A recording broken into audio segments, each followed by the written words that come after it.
Assalamu Alaikum warahmatullahi wabarakatuh. Teach manners to your offspring.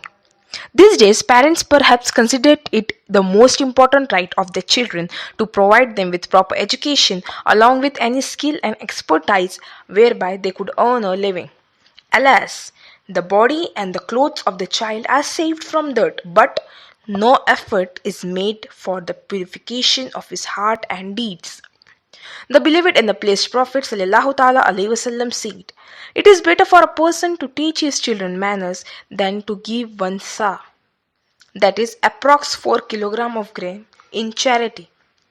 He sallallahu ta'ala alaihi wasallam also said, "No father gave anything to his child better than good manners." A reason for failing to maintain Madani environment at home. Regretfully, there is no Madani environment in most of our homes these days, and we are ourselves responsible for this situation to a great extent. Our joking, mocking, discourtesy, bad manners, and extreme carelessness are the cause of this situation.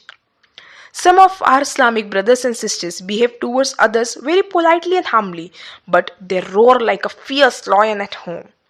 This results in damaging one's prestige in home. Remember, your misbehavior is a very big hurdle in the rectification of your family. Beware, if you do not improve your character and don't make efforts humbly and politely for the reform of your family, you may end up in the damnation of hell. Allah Azza wa Jal says in the Holy Quran, part 28, Surah At-Tahrim, verse 6, Ya ayyuhallazina amanu ku anfusakum wa ahalikum nara wa kuduhan nasu wal hijarat. O believers, save yourselves and your family from the fire whose fuels are men and stones.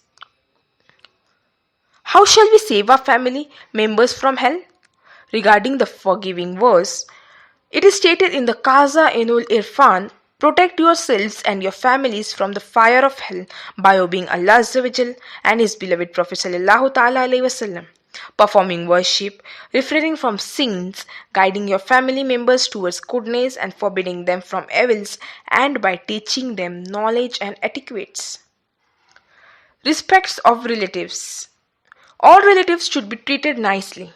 Sayyiduna Asim Razillah Ta'ala Anhu narrated that the Prophet of Rahmah Sallallahu Ta'ala Alaihi Wasallam said, "Whoever wants a long life, increase in his sustenance and protection from bad death, should continue to fear Allah Azza wa Jal and treat his relative with kindness." The beloved and the blessed Prophet Sallallahu Ta'ala Alaihi Wasallam said, "The one who breaks off relation will not enter heaven." It is wajib to treat certain relationships with kindness. Which are the relatives that must be treated with kindness as a wajib obligation? Some scholars have stated that they are Zurihim Mahram and some others stated that they are Zurihim relatives regardless of whether they are Mahram or not. Apparently, the latter ruling is more accurate. A hadith contains an unconditional order of treating relatives with kindness. The Holy Quran also unconditionally stated, the relatives. However, as there are different levels of relations, there are also different levels of treating relatives with kindness. Parents have the greatest status. After them is the status of Zurim Mahram, that is, the relatives with whom marriage is haram forever due to nasabi, that is, genealogical relation with them. After them is the status of the rest of relatives depending upon how close relationship they have.